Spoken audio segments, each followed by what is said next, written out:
जीवन में अगर जो हम बोल रहे हैं वो नहीं है हमारे जीवन में, तो इसी को पाखंड कहते हैं, दंभ कहते हैं। दूसरों से कहें सत्य बोलो और दिन भर प्रपंच बोलते रहे, झूठ बोलते रहे।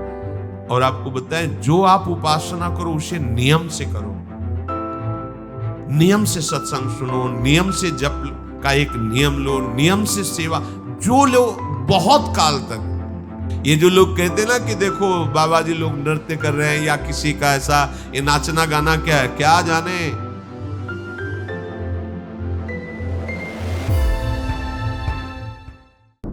जीवन में अगर जो हम बोल रहे हैं वो नहीं है हमारे जीवन में, तो इसी को पाखंड कहते हैं, दंभ कहते हैं। दूसरों से कहें सत्य बोलो और दिन भर प्रपंच बोलते रहे, झूठ बोलते रहे। हाँ, त्याग मार्ग में चलो और दिन भर भोगों का चिंतन करते, ये इसी को पाखंड कहते हैं, इसी को नाटक दंभ कहते हैं। यदि आप इसी जन्म में भगवत प्राप्ति करना चाहते हैं तो गुरु प्रदत्त साधन में महान आदर बुद्धि होनी चाहिए।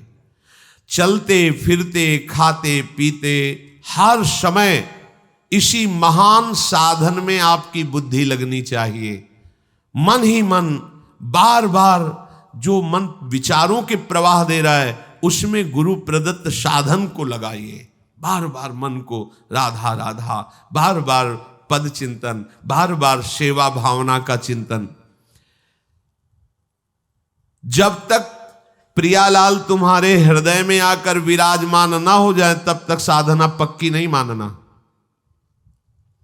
आपको कुछ स्थिति प्राप्त हुई है तो उसकी पहचान क्या है? आंख खोलो तो प्रियालाल, आंख बंद करो तो प्रियालाल। किसी व्यक्ति पर दृष्टि गई तो उसके हृदय मंदिर में प्रियालाल, किसी जड़ वस्तु उसके हृदय में प्रियालाल, सर्वत्र से प्रिया। अब कोई गिरने के चांस नहीं, बिल्कुल कोई नहीं गिरा सकता। तो अपने उपासना में आधर बुद्धि रहेगी तो उठते बैठते चलते फिरते खाते पीते सोते जागते तभी मानी जाएगी आदर बुद्धि है, जब उपास्य तत्व के ही चिंतन में रहे। किसी के सामने अपनी उपासना का प्रदर्शन न करें। जैसे श्री जी की सेवा हो रही है तो हमारी ये भावना नहीं होनी चाहिए कि हम ऐसा श्रृंगार करें कि लोग देखकर प्रभावित हों। बदल गई भावना। हम अपनी लाडली जी को दुलार कर रहे हैं, लाडली जी ने जिन्हें दर्शन के लिए बुलाया है वो बैठे देख रहे हैं, वो बैठे सुन रहे हैं। हम नृत्य कर रहे हैं अपनी लाडली जी के लिए, आप दर्शन करने आए। लाडली जी ने आपको बुलाया है क्योंकि जिन पर हमारी लाडली जी की कृपा है वही इस वृंदावन में आते हैं। वृंदावन में भी आकर के यहाँ वही आएंगे जिससे लाडली जी बुलाएंगी, क्योंकि बिना लाडली जी के बुलाए आप यहाँ बैठ नहीं सकते, क्योंकि ये राधा केली कुंज है, ये राधा केली कुंज है। राधा केली कुंज में उसी का प्रवेश होगा जिसको श्री किशोरी जी ने पास किया। आ जाओ दर्शन करो। हमारा भाव केवल आराध्य देव पर होना चाहिए। जैसे अपने लोग नृत्य करते हैं, ये अगर भाव है कि चार लोग देख करके कहें कि वाह कैसा नृत्य है, और हमारे अंदर ये भाव है कि वो वाह बोले, तो वो उपासना नहीं होगी, वो वासना होगी। और अगर हमारे हृदय में कि मेरी महारानी जो लाडली जो विराजमान है और उनको सुखी करने के लिए हम, बहुत बड़ा साधन है भगवत प्राप्ति का। ये जो नृत्य है ये बहुत बड़ा साधन है। मतलब इससे लाडली जो बहुत जल्दी रीझ जाती है। हमारे रिजवाल ठाकुर हैं, मधुकर शाह जी राजा थे पर परम वैष्णव भी थे। तो दिन भर तो अन्य सेवाओं में भगवत सेवा और राज सेवा, पर रात्रि में वो एकांत में जाकर के शयन के समय, जब श्री ठाकुर जी महाराज का शयन होता उस समय अपने चरणों में नूपुर बांध करके और भक्तजन ताल मृदंगादि के द्वारा संगीत, और वो नाचते थे। नृत्य में वो इतने बेसुध हो जाते थे कि मैं नाच रहा हूं इसकी स्मृति गई, प्रभु को रिझाने के लिए। नियम था, रोज नियम से। और आपको बताएं, जो आप उपासना करो उसे नियम से करो। नियम से सत्संग सुनो, नियम से जप का एक नियम लो, नियम से सेवा जो लो, बहुत काल तक, दीर्घ काल निरंतर सत्कार सेवितो दृढ़ भूमि। जब दीर्घ काल तक किसी कार्य को आप सत्कार पूर्वक निरंतर करेंगे तो आप सिद्ध हो जाएंगे। कोई लोग कहते हैं हमें 20 वर्ष हो गए नाम जप किए, कोई अनुभव नहीं हो रहा। 20 वर्ष कितनी मजाक की बात कर दी। आप कुछ वर्ष नियम से नाम जप करके देखिए, जैसे साधना में साधक चलते हैं, आनंद ही आनंद होगा। अब चलनी में गैया दुहे और दोष दही को दे, बेविचार, गंदे भोजन, गंदे लोगों का संग, गंदे आचरण, और आपको हमें 50 वर्ष हो गए तो 50 जन्म हो जाएंगे भाई। असाधन करते हुए कभी अनुभव थोड़ी होता परमानंद का। एक दिन वो मधुकर शाह जी किसी सेवा कार्य से विलंब हो गया है, ठाकुर जी का शयन हो गया। बहुत उनको हृदय में दुख हुआ कि आज तो ठाकुर जी के आगे नृत्य नहीं कर पाए। ये कुछ लोग टिप्पणी करते हैं बाहर के लिए कि यह नाचना कूदना क्या है, बैठ के ध्यान करो। अगर सबई स्वाद तुम्हें पता चल जाता तो महापुरुष ना हो जाते। आपको क्या पता है, जब आनंद की उमगन होती है और अपने प्यारे के सामने नृत्य किया जाता है तो प्यारे कुछ न्यौछावर देते हैं। वो न्यौछावर होती प्रेम, जो किसी साधना से नहीं मिलता, केवल प्यारे की कृपा से मिलता है। ये जो लोग कहते हैं ना कि देखो बाबा जी लोग नृत्य कर रहे हैं या किसी का ऐसा, ये नाचना गाना क्या है, क्या जाने। वही फिर बात निर्गुण निराकार हो बोले तो मूर्ति की उपासना। अभी एक अंग को जानते हो, सर्वांग नहीं जानते। जब सर्वांग जानोगे, सनकादि से बड़ा कोई ज्ञानी है, इनसे बड़ा कोई त्यागी, लंगोटी भी नहीं लगाते। हर समय हरिशरणम हरिशरणम। देखो भागवत में आया है कि कोई मृदंग बजा रहा है, कोई तो सनकादि नृत्य कर रहे हैं। सुखदेव जी भाव वर्णन, भाव भीनी भंगियां प्रकट करते हुए नृत्य कर रहे। आप क्या जानो, ये नृत्य प्रियालाल को प्रसन्न कर। एक बार शाम के 4 बजे पूज्य गुरुदेव भगवान लाडली कुंज में जब रहते थे तो सेवा में, पद गायन की सेवा में जाते तो देखा कि पर्दा बंद, दरवाजा बंद, एकदम शांत। जरा सा पर्दा खुला था तो देखा श्री जी के सामने महाराज जी ऐसे भाव, कोई स्वर नहीं, कोई ताल नहीं, बस ऐसे 1 घंटा चुपचाप खड़े रहोगे। देखा बस वही चल रहा है। अब कितना डूबे हैं कि सामने लाडली लाल हैं।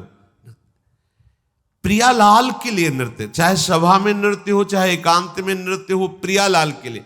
ये जो मानते हैं ना कि ये नृत्य करना दिखावा है, ऐसा नहीं है। मीरा जी रात्रि रात्रि भर अपने गिरधर के सामने नृत्य करते। यो नृत्यति प्रहृष्टात्मा भावैर्बहु शुभक्तितः सा निर्दहति पापानि मनवंतर सतेष्वपि नृत्यताम श्रीपतेरग्रे तालिका वादनैर्भृशम उड्डीयन्ते शरीरस्था सर्वे पातक पक्षिणः। जो उपासक आनंद में भर करके इस विचार से कि जो मैं नृत्य कर रहा हूं मेरे प्रियतम प्रसन्न हो, प्रभु के विग्रह के आगे नृत्य करता है, उसके सैकड़ों मनवंतरों के जन्मों के पाप नष्ट हो जाते हैं। यो नृत्यति प्रहृष्टात्मा भावैर्बहु शुभक्तितः स निर्दहति पापानि मनवंतर सतेष्वपि। सैकड़ों मनवंतर में जो हजारों जन्म हुए, उन सब जन्मों के पाप नष्ट होते हैं प्रभु के सामने नृत्य करना। नृत्यताम श्रीपतेरग्रे तालिका वादनैर्भृशम। ताली बजाते हुए प्रभु के सामने आप नाच रहे तो आपके शरीर में जो पाप छुपे हुए सब नष्ट हो रहे, सब उड़ रहे। जैसे ताली बजाने से पक्षी उड़ जाते हैं, ऐसे जो ताली बजाते हुए प्रभु का नाम कीर्तन करते हुए प्रभु के सामने नृत्य करते हैं तो शरीर स्था सर्वे पातक पक्षिणः। पाप रूपी पक्षी शरीर के स्थान से हट करके निकल जाते हैं। प्रभु जी हमारे स्वामी हैं और मैं उनका सेवक हूं। उनको रिझाने के लिए मैं नृत्य कर रहा हूं, गान कर रहा हूं। पर गान का, नृत्य का भाव किसी और के दिखाने के लिए नहीं होना चाहिए।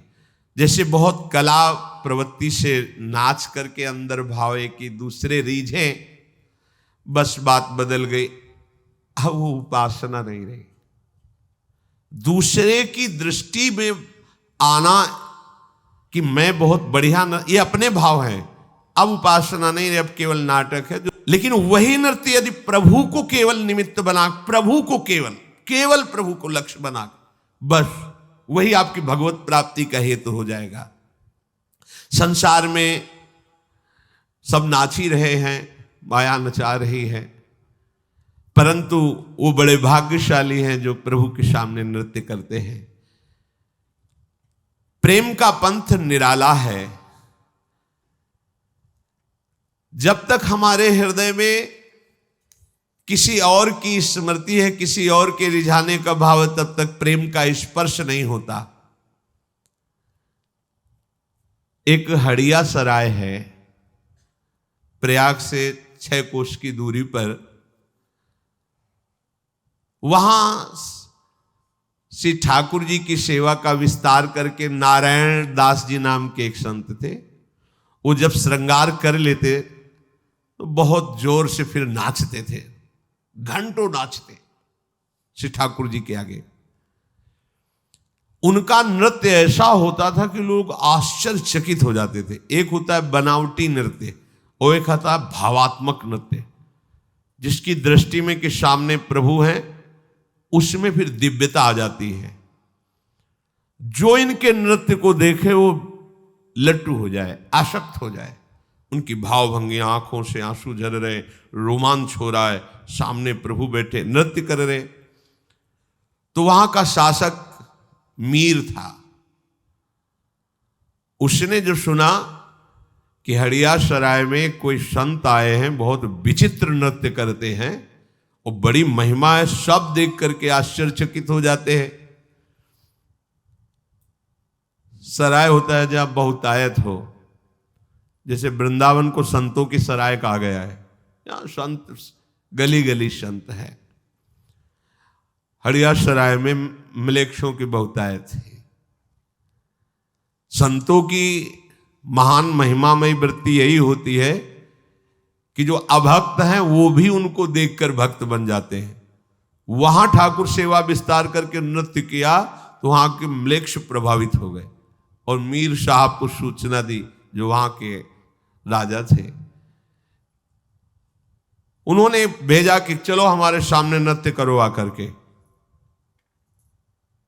अभी भारी समस्या हो तो केवल प्रभु के सामने नाचते। हरि ही के आगे नृत्य करे, हिये धरे यही धरे, देश देशनी में जहां भक्त भीर है। हड़िया सराय मध्य जाय के निवास लियो, लियो सुनि नाम सो मलेच्छ जाति मीर है। बोली के पठाए महाजन हरिजन सबे, आयो है सदन गुनी ल्याओ चाह पीर है। आनी के सुनाई भई बड़ी कठिनाई, अब कीजे जोई भाई वो निपट अधीर है। नारायण दास जी केवल अपने प्रभु के लिए नाचते थे, संत थे, पर उनके जब नृत्य की महिमा वो मीर राजा ने सुनी, उन्होंने आदेश किया कि यहां जितने भी देश के गुणी हैं सब बुलाए जाते हैं। तुम नृत्य के गुणी हो, आओ और हमारे दरबार में हमको नृत्य दिखाओ। ये बड़ी समस्या में फंस गए कि राजा है, अगर इसकी बात नहीं मानते तो ये भक्तों को और भक्तों को सताएगा भी। अगर बात मानते तो हमारा नियम टूटता है, क्योंकि हम केवल प्रभु के लिए नृत्य करते हैं, किसी और के लिए नहीं। ऐसा होता है। पहले बादशाह लोग, राजा लोग संतों को अपने दरबार में बुलाते थे उनकी सिद्धियां देखने के लिए। गोस्वामी जी को भी बुलाया था, तुलसीदास जी को अकबर सम्राट ने। पहला परिचय था। सुना तो आदेश भेजा। संतों को लगता था कि अगर नहीं जाएंगे तो ये संत द्रोह ना पैदा कर दे, संतों को मारना, संतों को सताना, इसलिए अगर हमारे जाने से राजी हो जाए तो चलो। संतों की भावना पुष्ट हो जाए इसलिए महापुरुष जन जाते, तो कोई डरते नहीं थे। गए ना कोई प्रणाम ना कोई नमस्कार, जो भगवान के भक्त होते हैं सब बैठा लो, थोड़ा भक्त हृदय भी। चमत्कार दिखाओ, आप सिद्ध संत हो हिंदू धर्म के, चमत्कार दिखाओ। तो उनका हमें तो कोई चमत्कार आता नहीं, हम तो राम राम राम जपते, जो प्रभु दे देते पा लेते हैं, हमें तो कोई चमत्कार। बोले हमने सुना है तुम सिद्ध पुरुष हो, चमत्कार दिखाओ, हमारी आज्ञा का उल्लंघन मत करो। तो उनका वास्तविक मुझे कोई चमत्कार नहीं आता है। और वास्तविक जो भक्त है उनके, उनका हमारी आज्ञा का उल्लंघन का मतलब समझते हो? हमें आता ही नहीं तो हम क्या आपको दिखाएं, हम तो बस राम राम राम इतने जानते हैं। बोले नहीं, मैं जाओ इनको जेल में बंद करो, खाना पीना बंद कर दो, इनका बंद कर, जेल में बंद। गोस्वामी जी ने हनुमान जी से कहा कि हमें जेल वेल से तो कोई परेशानी है नहीं, चाहे आप गंगा किनारे रखो चाहे जेल में रखो, तो हमें तो सियाराम ही कहना है। पर आप अपनी इज्जत देख लो। क्या इज्जत? आप सियाराम के दास, हम सियाराम के दास, बादशाह में जेल में बंद करवा दिया आप। वही हनुमान बाण की रचना, हनु हनु हनुमंत हटीले बह रही मार वज्र की, करोड़ों अरबों बानर प्रकट हो गया। यहां एक बंदर नहीं दिखाया, अरबों बानर विध्वंस मचा दिया दिल्ली में, बादशाह के महल में हजारों जितने सैनिक अंगरक्षक उठा, उनको कोई जरूरत है बंदूक की क्या? अब सैनिक लिए खड़े, पीछे से आग चढ़े, मुंह भरा गिरा, एक से बलवान बाण, हाहाकार मच गया। मिनट भर में सूचना गई कि उस फकीर को बाहर निकालो, विध्वंस हो जाएगी पूरी दिल्ली। सामने जाकर के हाथ जोड़े प्रणाम करके अकबर, अरे आप ये चमत्कार पहले दिखा देते। बोले हमें पता ही नहीं कि चमत्कार है, हम कोई चमत्कार है, हम तो बस राम राम राम जान। अगर संतों से कोई पूछे कि तुम्हारा चमत्कार क्या, तो क्या जानेंगे? अब राधा राधा कहते हैं, उनकी झूठन पाके जी रहे, अब क्या चमत्कार है? वो करे जो तुम्हारे ऊपर करे, हमें क्या? वो कोई कहते हैं हमने स्वप्न में देखा, आप ये, हम क्या जाने, मालिक जाने। वो क्या तुम्हें स्वप्न में समझा रहे हो, क्या जागृत में समझा रहे? नारायण दास जी के सामने बड़ी समस्या हो गई कि राजा की आज्ञा, और वो भी मलेच्छ धर्मावलंबी, अगर हम नहीं जाते तो संतों के प्रति अश्रद्धा करके कहीं अनर्थ न कर दे, और अगर जाते तो मेरे जीवन भर की निष्ठा में पानी फिर जाएगा। जब उपासक कभी ऐसी समस्या में पड़ता है तो फिर सीधे भगवान से सलाह लेता है। नारायण दास जी ने भगवान से कहा कि अभी आप ही उपाय बताओ, क्योंकि आपको मैं वहां ले नहीं जा सकता। भैया कि प्रभु का सिंहासन रखकर प्रभु को विराजमान कर, उनको ना ऐसी सभा में कैसे ले जाए? जो विधर्मी हैं उनकी सभा में ठाकुर सेवा विस्तार करके कैसे आपको नहीं ले जाएंगे? बहुत प्यार करते हैं भक्तजन अपनी सेवा से, ऐसा नहीं कि कहीं भी है ही नहीं। आप हमें दंड दे दो, आप हमें जो चाहो, हमारे ठाकुर को हम देखने भी नहीं देंगे तुम्हें, इतना प्यार होता है। कोकिल साईं जी सबको अपने ठाकुर जी के दर्शन नहीं कराते थे। पता नहीं कौन क्या मांग ले ठाकुर जी से, मेरे ठाकुर जी को परेशानी होगी इसलिए नहीं, चुने हुए भक्त को ही दर्शन कराते थे, जो कोई मांगे ना। और कहते थे कुछ मांगना नहीं, हम आराम से खवा पिया के बैठा लाए, आप कुछ मांगोगे उनको परेशान। अब कितना कोमल भाव, हमारे प्रभु से मांगना भी नहीं, उनको परेशान नहीं कर रहा है, हम उनको सुख देने के लिए है ना, हम उनको दुख देने के लिए थोड़ी है। भक्तों को बहुत कोमल स्वभाव होता है, वो ये भूल जाते हैं कि भगवान है, वो अपने प्राणों से भी अधिक उनको प्यार करने लगते हैं। जैसे यहाँ अम्लेच्छों का आक्रमण हुआ तो बिहारी जी को लेकर बिहार बनाद में छुपा के, राधा वल्लभ जी को काम बनाद में, श्रीनाथ जी को ऐसे, ये थोड़ी कि भगवान है आप अपनी रक्षा करेंगे हमारी भी होंगे दुनिया के लिए भगवान। हमारे तो लाडले लाल हैं, प्राण हमारे पहले जाएंगे फिर कोई ठाकुर को छू सकता है। तो ठाकुर जी से कहा आपको तो वहां ले नहीं जाएंगे, अब हम उनके सामने नृत्य कैसे करें? मानो ठाकुर जी ने इशारे में बता दिया कि तुलसी जी मेरा ही स्वरूप है, तुम बड़ी माला वैसे ही तुलसी की डालते हो, तो नृत्य में बड़ी माला डाल के कैसे होगा? तो उसको उतार के रखने के बहाने सिंहासन में रख देना, और मेरा ही स्वरूप तुलसी जी है, फिर आप नृत्य करना। हाँ, बच गए, हमारी निष्ठा भी बच जाएगी और उसकी इच्छा भी पूर्ति हो जाएगी। तो उन्होंने गए सभा में और कहा नृत्य करना है। ये हम माला धारण किए रहते हैं, तो नृत्य में माला बड़ी है, तो पास में ही एक सिंहासन लगाओ, वहां हम माला रखेंगे, क्योंकि हमारी ये पूज्य माला है, तो हम आदर से रखें। किसी को समझने भी नहीं दिया, और राजा के समीप ही आसन और उस पर तुलसी जी की माला विराजमान की, और भाव से देखा कि मेरे श्याम सुंदर ललित त्रिभंगी तुलसी जी में विराजमान है, और बस नृत्य शुरू किया। ऐसा गान, ऐसा नृत्य शुरू किया, सब सभा आश्चर्यचकित, मंत्र मुग्ध, सबका मन शांत। ये भक्ति का प्रभाव होता है। जिसके हृदय में भजन होता है वो बोले, नाचे, गाए, या कैसी भी परिस्थिति हो, वो सब के मन को समाहित कर लेगा, क्योंकि सब में के मन को समाहित करने की सामर्थ्य एकमात्र भगवान में। जैसे विवेकानंद जी जब गए थे ना, तो यही चमत्कार दिखाया। सब पूरे विदेशियों के मन को आकर्षित करके, शून्य में कोई संकल्प नहीं, कोई विकल्प नहीं, सब आश्चर्यचकित हो गए, लट्टू हो गए। ऐसा चमत्कार। तदात्म होकर जे ही तदात्म भाव, जैसे श्री ध्रुव जी ने तदात्म होकर अपनी वायु रोकी, सबकी रुक गई। तदात्म होकर मन को शांत, सबका मन शांत, सब शून्याकार, किसी को शुद्ध नहीं, मैं कौन हूं, कहां हूं।